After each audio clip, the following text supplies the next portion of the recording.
Next তোমালোকৰ আহি আছে ছায়েন্সৰ পৰীক্ষা মেথছৰ নিচিনাকৈ মই ছায়েন্সৰ কাৰণে এখন চেম্পল কুৱেশ্যনৰ পৰা তোমালোকৰ কাৰণে প্ৰস্তুত কৰিছোঁ চেবাৰ যিখন ব্লুপ্ৰিণ্ট আছে সেই ব্লুপ্ৰিণ্ট ফ'ল' কৰি প্ৰত্যেকটো চেপ্টাৰৰ পৰা কিমানটা MCQ আহিব সেই হিচাপত ভিত্তি কৰি কিনে মই তোমালোকৰ কাৰণে কমন MCQ কেইটামান লৈ আহিছোঁ তো ভিডিঅ'টো শেষলৈ চাবা আৰু যদি তোমালোকক PDFটোৰ প্ৰয়োজন হয় তেতিয়াহ'লে মোক কমেণ্টযোগে জনাবা মই তোমালোকৰ লিংকটো পঠাই দিম তো তোমালোকৰ প্ৰথম চেপ্টাৰটো লৈ আহিছোঁ প্ৰথম চেপ্টাৰটো যিহেতু ৰাসায়নিক বিক্ৰিয়া আৰু সমীকৰণ যিটো কেমিষ্ট্ৰি পাৰ্টৰ ফাৰ্ষ্ট চেপ্টাৰ তাত তোমালোকৰ দুটা MCQ আহিব আৰু সেই দুটা MCQৰ পৰা মই এটা লৈছোঁ কি যে এক নম্বৰটো কেলছিয়াম অক্সাইডত পানী যোগ কৰিলে কি হয় এক নম্বৰ উক্তি দিয়া আছে মিশ্ৰণৰ উষ্ণতা বাঢ়ে 2 নম্বৰ দিছে মিশ্ৰণৰ উষ্ণতা একে থাকে 3 নম্বৰ দিছে কি কেলছিয়াম হাইড্ৰক্সাইড উৎপন্ন হয় আৰু 4 নম্বৰটো কি দিছে আমাক এটা তাপগ্ৰাহী বিক্ৰিয়া সংঘটিত হয় তো ইয়াত আমাৰ চাৰিটা অপশ্যন দিয়া আছে এতিয়া শুদ্ধ বিকল্পটো কোনটো হ'ব তো এটো দিছে 1 আৰু 3 টো উক্তিটো শুদ্ধ বিটো দিছে আমাক কি 2 আৰু 3 শুদ্ধ চি নম্বৰটো দিছে 1 2 আৰু 3 1 3 আৰু 4 শুদ্ধ আৰু 2 নম্বৰটো দিছে কি আমাক কেৱল 4টো শুদ্ধ তো এইটোৰ কাৰণে আমাৰ শুদ্ধ উত্তৰটো হ'ব অপশ্যন এ যিটো দিয়া আছে 1 আৰু 3 মানে মিশ্ৰণৰ উষ্ণতা বাঢ়ে আৰু কেলছিয়াম হাইড্ৰক্সাইড উৎপন্ন হয় এই দুটা উক্তি আমাৰ শুদ্ধ হয় গতিকে অপশ্যন এটো শুদ্ধ উত্তৰ আৰু নেক্সট 2 নম্বৰ প্ৰশ্নটো লৈছোঁ যিহেতু দুটা আহিব এইটো লাষ্ট হয় কেমিষ্ট্ৰিৰ ফাৰ্ষ্ট চেপ্টাৰটোৰ কাৰণে যে তলৰ কোনটো বিক্ৰিয়া ক'লা বগা ফটোগ্ৰাফীত ব্যৱহৃত হয় তো এ নম্বৰটোত আমি এনেকৈ চাৰিটা আমাক কি দিয়া আছে বিক্ৰিয়া দিয়া আছে আৰু এই বিক্ৰিয়াটোৰ পৰা কোনটো আমাৰ কি কৈছে ক'লা বগা ফটোগ্ৰাফীত ব্যৱহাৰ কৰা হয় সুধিছে তো এইটোৰ কাৰণে আমাৰ এতিয়া শুদ্ধ উত্তৰটো হ'ব তোমালোকৰ যিটো চি নম্বৰ যিটো বিক্ৰিয়া লিখা আছে সেই চি নম্বৰ বিক্ৰিয়াটো তোমালোকৰ শুদ্ধ উত্তৰ গতিকে অপশ্যন চিটো আমাৰ শুদ্ধ উত্তৰ নেক্সট 3 নম্বৰ আৰু 4 নম্বৰ যিটো প্ৰশ্ন আছে সেইটো হ'ব তোমালোকৰ 2 নম্বৰ চেপ্টাৰটোৰ পৰা মই এইটো 3 নম্বৰ লিখিব এইটো মিষ্টেক হৈ কিনে 2 নম্বৰ লিখা গৈছে তো এই 3 নম্বৰ প্ৰশ্নটো কি হ'ব ধাতু আৰু এচিড ক্ষাৰক আৰু লৱণ যিটো তোমালোকৰ 2 নম্বৰ চেপ্টাৰ আছে তাৰ পৰা আৰু 2 নম্বৰ চেপ্টাৰটো তোমালোকৰ তাতে দুটা MCQ আহিব তোমালোকৰ সেই 2 নম্বৰ চেপ্টাৰটোৰ পৰা দুটা MCQ আহিব যিহেতু গতিকে প্ৰথমটো লৈছোঁ কি অজীৰ্ণতাৰ চিকিৎসাৰ বাবে তলৰ কোন ধৰণৰ ঔষধ ব্যৱহাৰ কৰা হয় 1 নম্বৰ দিছে এণ্টিবায়'টিক বি নম্বৰটো দিছে বেদনানাশক চি নম্বৰটো দিছে অম্লনাশক আৰু ডি নম্বৰটো দিছে কি বীজাণুবাৰক তো শুদ্ধ উত্তৰটো হ'ব আমাৰ কি অপশ্যন চি যিটো দিয়া আছে অম্লনাশক সেইটো আমাৰ শুদ্ধ অপশ্যন নেক্সট 4 নম্বৰ প্ৰশ্নটো চোৱা যৌগ CaOCl2 সাধাৰণ নামটো কি সুধিছে তো অপশ্যন এ দিয়া আছে bleaching powder baking soda baking powder আৰু কাপোৰ ধোৱা সোডা তো তোমালোকে এইকেইটা যিকেইটা নাম আছে এই নামকেইটাৰ যিকেইটা সাধাৰণ যৌগ নাম যিকেইটা সাংকেতিক চিহ্ন তো সেইকেইটা তোমালোকে চাই ল'বা কাৰণ পৰীক্ষাত ইয়াৰ ভিতৰত যিকোনো এটা থাকিব প্ৰশ্ন পাবা তোমালোকে এনেকুৱা গতিকে এইটোৰ কাৰণে শুদ্ধ উত্তৰটো কি হ'ব আমাৰ অপশ্যন এ যিটো ব্লিচিং পাউডাৰ দিয়া আছে সেইটো আমাৰ শুদ্ধ উত্তৰ তো 4 নম্বৰটো হৈ গ'ল তো এই 4 নম্বৰটোলৈ আমাৰ আছিলে 2 নম্বৰ চেপ্টাৰলৈ এবাৰ নেক্সট 5 নম্বৰটোৰ পৰা আহিব তোমালোকৰ 3 নম্বৰ চেপ্টাৰটো ধাতু আৰু অধাতুৰ পৰা আৰু ধাতু আৰু অধাতুৰ পৰা তোমালোকৰ আহিব মুঠ 4টা প্ৰশ্ন গতিকে এই চেপ্টাৰটোৰ পৰা মই 4টা প্ৰশ্ন লৈছোঁ তো প্ৰথম প্ৰশ্নটো কি দিছে তলৰ কোনটো ধাতুৱে ঠাণ্ডা পানীৰ লগত প্ৰবল বেগে বিক্ৰিয়া কৰে ইয়াৰে কোনটো ধাতুৱে কি হৈছে ঠাণ্ডা পানীৰ লগত বিক্ৰিয়া কৰে সুধিছে তো এইটোৰ কাৰণে শুদ্ধ উত্তৰটো কি হ'ব আমাৰ অপশ্যন ডি যিটো কেলছিয়াম লিখা আছে সেইটো শুদ্ধ উত্তৰ নেক্সট 6 নম্বৰটো চোৱা 6 নম্বৰটো আমাক কি দিছে খাদ্যবস্তু ভৰাই ৰখা পাত্ৰবোৰত টিনৰ প্ৰলেপ দিয়া হয় জিংকৰ নহয় কিয়নো সুধিছে তো খাদ্যবস্তুত এটা কি হয় ভৰাই থকা পাত্ৰবিলাকত আমাৰ কি হয় টিনৰ প্ৰলেপ দিয়া হয় জিংকৰ নহয় ইয়াৰ কাৰণটো কি অপশ্যন দিছে আমাক কি টিনতকৈ জিংক দামী জিংকৰ গলনাংক 3তকৈ বেছি জিংকৰ গলনাংক 3তকৈ কম হ'ব লাগিছিলে এইটো অপশ্যনটো মই বেছি লিখা গৈছে আৰু জিংক কি হয়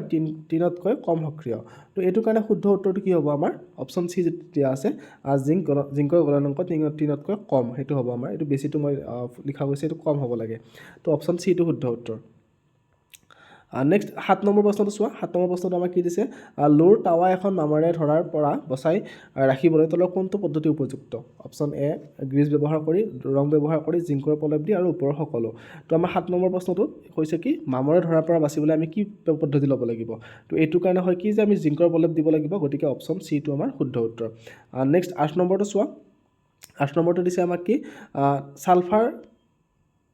ছালফাইড আকাৰৰ পৰা ধাতু নিষ্কাশন কৰোঁতে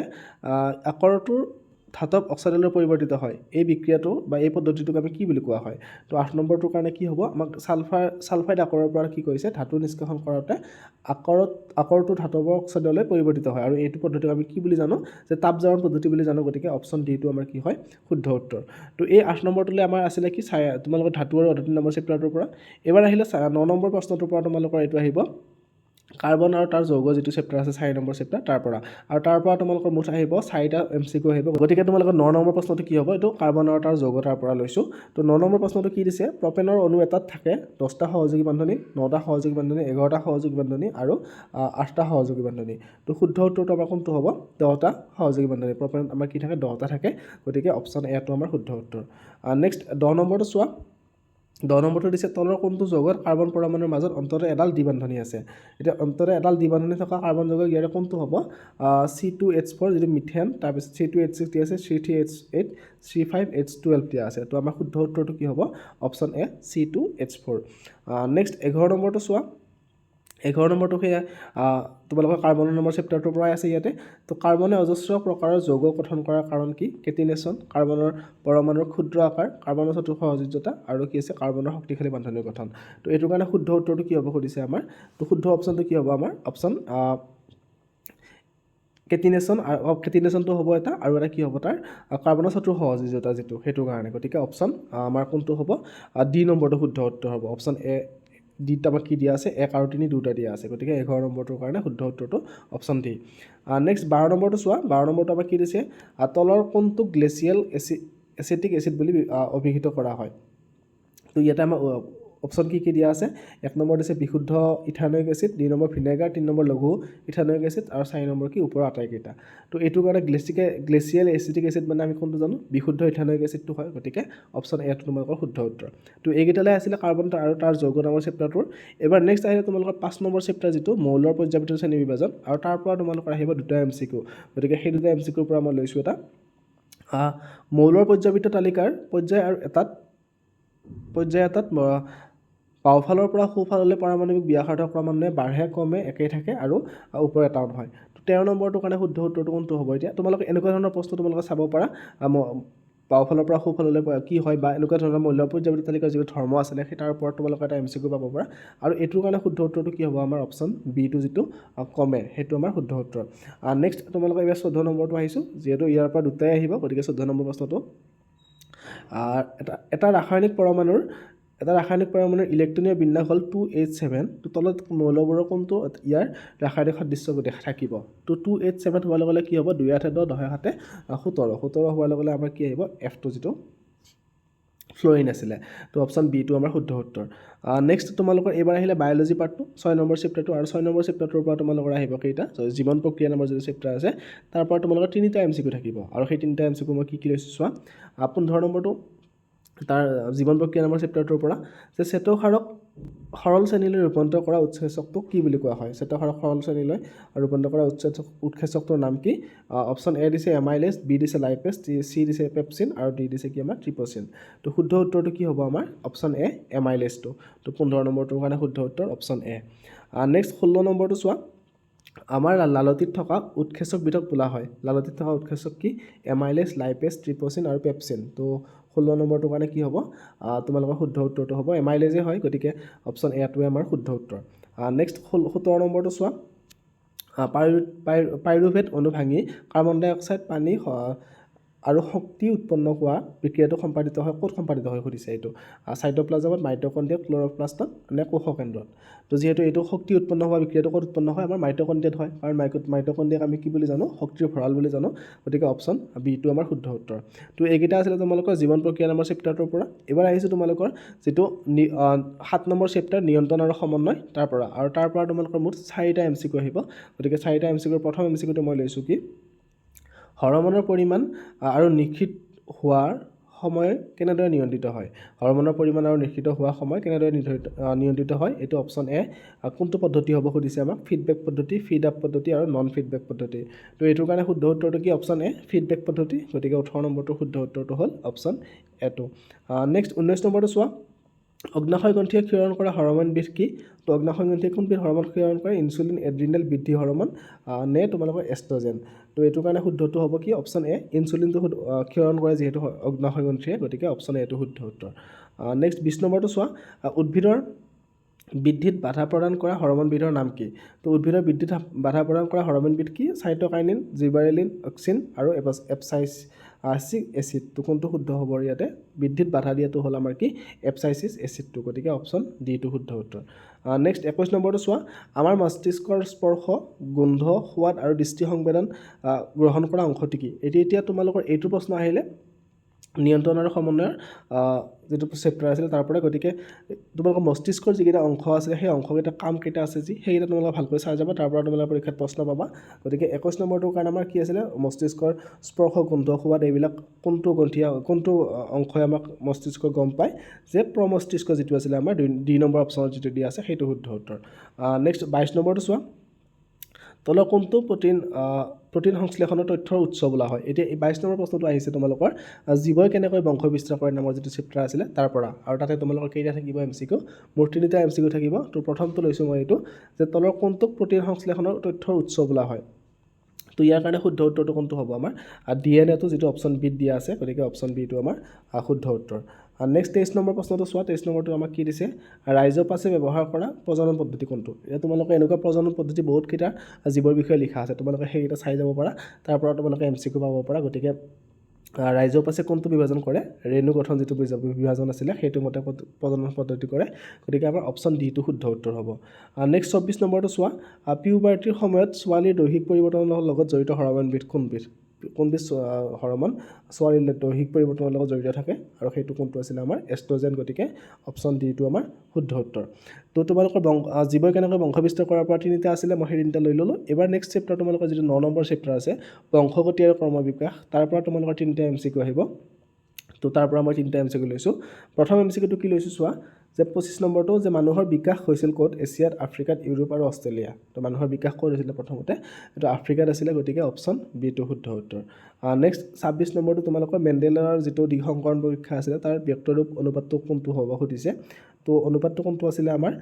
9:3:3:1 আছিলে। গতিকে 9:3:3:1 কোনটোত আছে আমাৰ অপশ্যন বিত দিয়া আছে। গতিকে অপশ্যন বিটো আমাৰ শুদ্ধ উত্তৰ। নেক্সট 27 নম্বৰটো চোৱা, সমহস্ত অংগৰ এটা উদাহৰণ হ'ল আমাৰ কোনটো হ'ব, আমাৰ হাত আৰু এটা কুকুৰৰ আগঠেং, আমাৰ দাঁত আৰু হাতীৰ দাঁত, আলু আৰু ঘাঁহ বনৰ আধাৰ কাণ্ড, ওপৰৰ আটাইকেইটা। তো শুদ্ধ কোনটো হ'ব, আমাৰ গোটেইকেইটা যিহেতু কি হয় একে নিচিনাই হয়, সমহস্ত অংগ। সমহস্ত অংগ মানে কি আছিলে, যে তাৰ উৎপত্তিস্থলটো একে আছিলে, আৰু সমবৃত্তি মানে কি আছিলে, কৰ্মবিলাক একে আছিলে। গতিকে ইয়াৰে গোটেইকেইটা উদাহৰণ সমহস্ত অংগৰ উদাহৰণেই দিছে। গতিকে আমাৰ অপশ্যন ডিটো শুদ্ধ উত্তৰ। এবাৰ নেক্সট 28 নম্বৰৰ পৰা তোমালোকৰ যিটো ফিজিক্সৰ পাৰ্ট আছিলে প্ৰথম চেপ্টাৰ 10 নম্বৰ চেপ্টাৰটো পোহৰৰ প্ৰতিফলন আৰু প্ৰতিসৰণ নামৰ চেপ্টাৰ, আৰু তাৰ পৰা তোমালোকৰ 3টা MCQ আহিব। তো তাৰ পৰা মই লৈছোঁ প্ৰথমতে উৎপল দাপোনে উৎপন্ন কৰা প্ৰতিবিম্ব কেনেকুৱা ধৰণৰ। এতিয়া তোমালোকে এনেকুৱা দাপোনৰ তোমালোকৰ যি দাপোনৰ প্ৰকাৰ কেইখন আছিলে সেই দাপোনৰ প্ৰকাৰৰ যি প্ৰতিবিম্বৰ প্ৰকাৰ আছিলে সেইবিলাক তোমালোকে চাই যাবা, আৰু সেইবিলাকৰ ওপৰত তোমালোকৰ প্ৰশ্ন আহিব। তো মই ইয়াতে উৎপল দাপোনৰ ক্ষেত্ৰত লৈছোঁ, তোমালোকে উৎপল লেন্সৰ ক্ষেত্ৰত ল'ব পৰা, উৎপল বা অৱতল লেন্সৰ ক্ষেত্ৰতো চাব পাৰা। তো এইটোৰ কাৰণে শুদ্ধ উত্তৰটো কোনটো হ'ব আমাৰ 28 নম্বৰটোৰ কাৰণে, যে অপশ্যন চিটো আছিলে, যে অসৎ আৰু সংকুচিত আছিলে। গতিকে অপশ্যন চিটো শুদ্ধ উত্তৰ। নেক্সট 29 নম্বৰটো চোৱা, অৱতল দাপোন এখনৰ ভাস্কেন্দ্ৰত ৰখা লক্ষ্যবস্তুৰ বাবে উৎপন্ন প্ৰতিবিম্বৰ স্থান কি। তো তোমালোকৰ ইয়াতে ধুনীয়াকৈ চিত্ৰ অংকন কৰি কেনে তোমালোকৰ কিতাপত আছে এইবিলাক। তো এইবিলাক তোমালোকৰ 2 নম্বৰীয়া প্ৰশ্ন আহিব, চিত্ৰ অংকন কৰা। তাৰপিছত MCQটো আহিব পাৰে। গতিকে প্ৰতিবিম্বৰ স্থান বা লক্ষ্যবস্তুৰ স্থানৰ ওপৰত যিকেইটা আছে তোমালোকৰ কনচেপ্ট সেইখিনি চাই যাবা। তো এই 29 নম্বৰটোৰ কাৰণে আমাৰ শুদ্ধ উত্তৰটো কোনটো হ'ব, যে ভাস্কেন্দ্ৰত ৰখা বস্তুটো সদায় ক'ত উৎপন্ন হয়, ভাস্কেন্দ্ৰতে থাকে প্ৰতিবিম্বটো। গতিকে অপশ্যন এটো শুদ্ধ উত্তৰ হ'ব। নেক্সট 30 নম্বৰটো কি, লেন্সৰ ক্ষমতা এককটো কোনটো, লেন্সৰ ক্ষমতা একক ডায়োপ্টাৰ। গতিকে অপশ্যন চিটো আমাৰ শুদ্ধ উত্তৰ। নেক্সট 31 নম্বৰটো,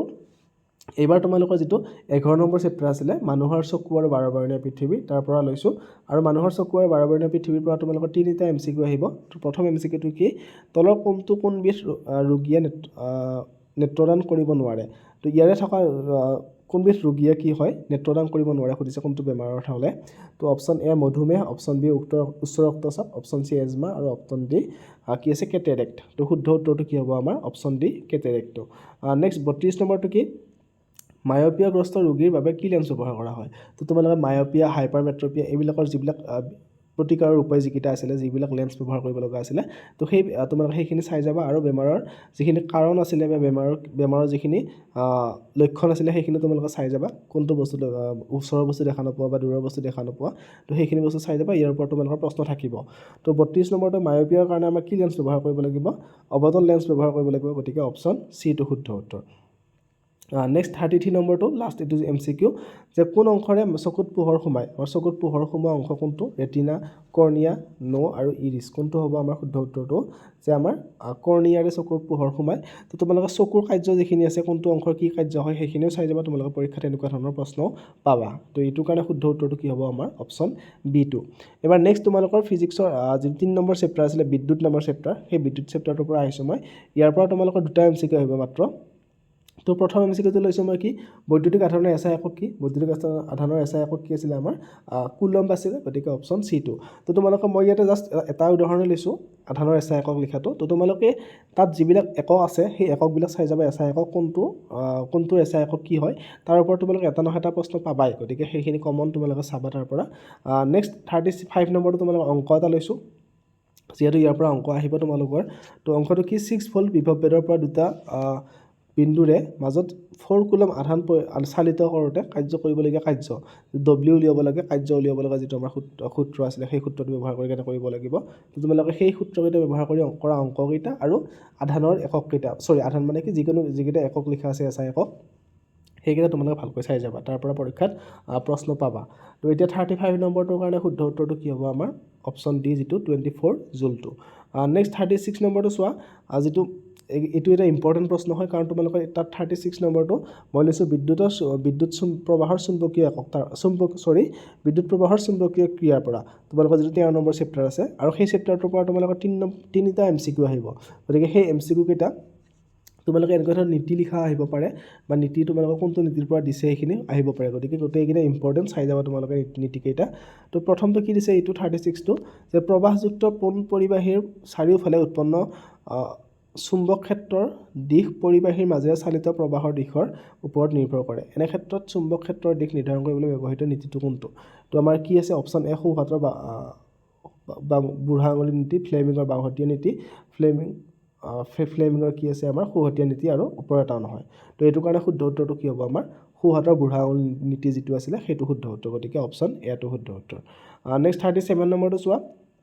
বৰ্তনীত প্ৰবাহৰ উপস্থিতি নিৰ্ণয় কৰা সঁজুলিবিধ কোনটো গেলভানোমিটাৰ এমিটাৰ ভল্টমিটাৰ আৰু ওপৰৰ এটাও নহয় তো তোমালোকে এই সঁজুলিবিলাক কোনটো সঁজুলি ক'ত ব্যৱহাৰ কৰা হয় বা কোনটো জুখিবলৈ কি সঁজুলি ব্যৱহাৰ কৰা হয় সেইখিনি চাই যাব তাৰ পৰা তোমালোকে 1 নম্বৰীয়া MCQ পাবা তো এইটোৰ কাৰণে শুদ্ধ উত্তৰটো কি হ'ব আমাৰ গেলভানোমিটাৰে আমাক কি কৰে প্ৰবাহ জোখে গতিকে 37 নম্বৰটোৰ কাৰণে শুদ্ধ উত্তৰটো অপশ্যন এটো নেক্সট 38 নম্বৰটো ভাৰতত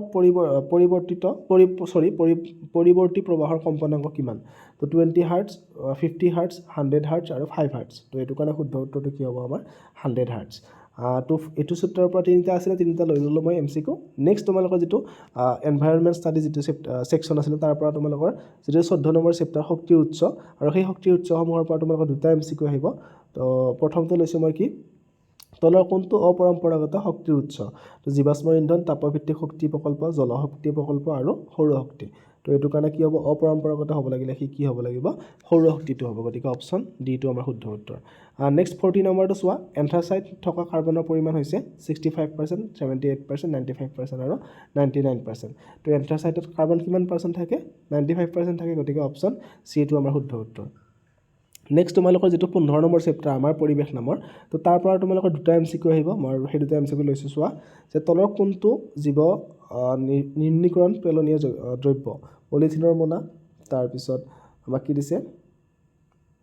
আমৰ বাকলি তাৰপিছত ফালি যোৱা চামৰাৰ মোনা আৰু এটা প্লাষ্টিকৰ বটল বা এনেকুৱা কিমান ধৰণৰ অপশ্যন থাকিব তো ইয়াৰ কাৰণে শুদ্ধ উত্তৰটো কি হ'ব আমাৰ অপশ্যন বি আমৰ বাকলিটো গতিকে অপশ্যন বিটো শুদ্ধ উত্তৰ নেক্সট তোমালোকৰ 42 নম্বৰটো তলত উল্লেখ কৰা খাদ্য শৃংখলৰ পৰা প্ৰশ্ন তোমালোকৰ থাকিব এটা খাদ্য শৃংখলৰ প্ৰশ্ন কি দিছে ইয়াৰে কোনটো খাদ্য শৃংখল গঠন কৰে সুধিছে তো খাদ্য শৃংখল হ'ব লাগিলে কি তাৰ ওপৰত এটা নিৰ্ভৰ কৰি যাব লাগিব গতিকে ইয়াতে চালে তোমালোকে পাবা যে ঘাঁহ ছাগলী আৰু বাঘ যিটো আছে সেইটো হ'ব এটা খাদ্য শৃংখলৰ উদাহৰণ গতিকে অপশ্যন চিটো আমাৰ শুদ্ধ উত্তৰ নেক্সট 43 নম্বৰৰ পৰা তোমালোকৰ যিটো 16 নম্বৰ চেপ্টাৰ আছে তাৰ পৰা লৈছোঁ আৰু 16 নম্বৰ চেপ্টাৰটোত তোমালোকৰ কি আছিলে প্ৰাকৃতিক সম্পদৰ ব্যৱস্থাপনা আৰু তাৰ পৰা তোমালোকৰ তিনিটা MCQ আহিব তো প্ৰথম MCQটো মই লৈছোঁ কি জল প্ৰদূষণ নিবাৰণ আৰু নিয়ন্ত্ৰণ আইনৰ অধীনত 23টা অধ্যায় আছে কিমানটা অধ্যায় আছিলে মুঠ 8টা অধ্যায় আছিলে গতিকে অপশ্যন বিটো শুদ্ধ উত্তৰ নেক্সট 44 নম্বৰটো চোৱা ৰাজস্থানৰ বিষ্ণুই সম্প্ৰদায়ৰ তলৰ কোনটো সংৰক্ষণৰ লগত জড়িত এইটো কয়লা পানী বন আৰু বন্যপ্ৰাণী আৰু মাটি তো শুদ্ধ উত্তৰটো হ'ব আমাৰ কি অপশ্যন চি বন আৰু বন্যপ্ৰাণীটো তো তোমালোকে সেই চেপ্টাৰটোত থকা যিকেইটা ঘটনা আছে চিপকো আন্দোলন বা ৰাজস্থানৰ যিকেইটা আছে বা আৰু তোমালোকৰ বেলেগ বেলেগ ৰাজ্যৰো কিছুমান লিখা আছে তো সেইকেইটা চাই যাবা তোমালোকে তাৰ পৰা তোমালোকে প্ৰশ্ন এনেকৈ পাবা 1 নম্বৰীয়া প্ৰশ্ন নেক্সট লাষ্টৰটো চোৱা আহাৰ আৰু পাইন তলৰ কোনোখন ৰাজ্যত ব্যৱহৃত পানী সঞ্চয়নৰ দুটা পৰম্পৰাগত পদ্ধতি ক'ত ব্যৱহাৰ কৰা এই দুটা পদ্ধতি আমাৰ ৰাজস্থান দিয়া আছে উত্তৰ প্ৰদেশ বিহাৰ আৰু মহাৰাষ্ট্ৰ তো শুদ্ধ উত্তৰটো কি হ'ব আমাৰ অপশ্যন চি বিহাৰ তো তোমালোকক মই MCQ কেইটা এনেকৈ ব্লু প্ৰিণ্ট ৱাইজ তোমালোকক দি দিলোঁ এতিয়া যদি তোমালোকৰ ছেকশ্যন বিটো লাগে তোমালোকৰ যিখিনি 2 নম্বৰীয়া 3 নম্বৰীয়া মাৰ্কৰ প্ৰশ্ন আছে তো সেইখিনিৰ যদি তোমালোকৰ এনেকৈ ব্লু প্ৰিণ্টৰ প্ৰয়োজন হৈছে বা এনেকৈ কি কমন প্ৰশ্ন লাগে তেনেহ'লে মোক কমেণ্ট কৰিবা মই তাৰ ওপৰতো ভিডিঅ' বনাই দিম আৰু এই PDFটো লাগিলে তোমালোকে কমেণ্ট যোগে জনাবা মোক লিংকটো তোমালোকক মই পঠাই দিম ধন্যবাদ